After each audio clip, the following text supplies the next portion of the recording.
Pernah nggak kamu lagi scroll berita ekonomi global, resesi di sana, PHK massal di sini, dan terus tiba-tiba dada kita sesak karena overthinking, takut giliran kamu yang kena.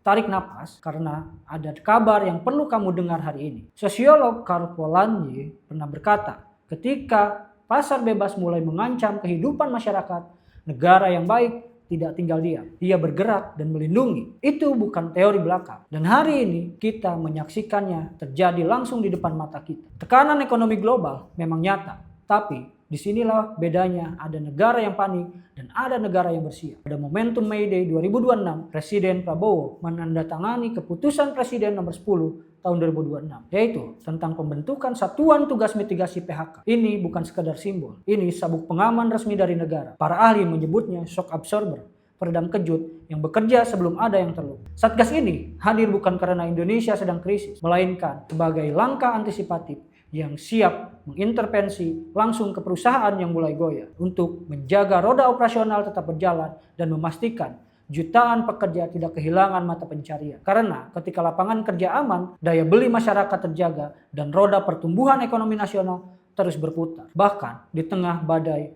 global sekalipun. Dan ini bukan kebijakan yang berdiri sendiri. Ini adalah pajal terakhir dari cetak biru besar yang sudah dibangun, yaitu tentang potongan ojol maksimal 8% untuk melindungi jutaan pekerja gig ekonomi. Kemudian 1 juta rumah buruh untuk memastikan pekerja punya tempat berteduh yang layak. Selanjutnya, Undang-Undang Perlindungan Pekerja Rumah Tangga yang mengangkat sektor informal dari bayangan. Terakhir, pengangkatan Marsina sebagai pahlawan nasional. Pengakuan negara atas nilai dan perjuangan buruh. Ini bukan janji, ini eksekusi struktural yang satu persatu dituntaskan. Bayangkan kita semua adalah penumpang di atas kapal besar bernama Indonesia. Laut sedang bergelombang, tapi nahkoda kita tidak berdiam di anjungan. Beliau sudah mengirim tim teknis darurat yang siaga 24 jam, standby di setiap dek, siap menambal sebelum ada yang bocor. Buruh tidak berjuang sendirian, negara pasang badan. Ini adalah bukti bahwa kepemimpinan yang kuat bukan diukur dari retorika di podium, melainkan dari tanda tangan di atas kertas yang berdampak nyata bagi rakyat. Jadi, jangan biarkan pesimisme menyebar lebih cepat dari kabar baik ini. Sebarkan dan kawal, bersatu, jaga Indonesia. Karena ketika negara hadir,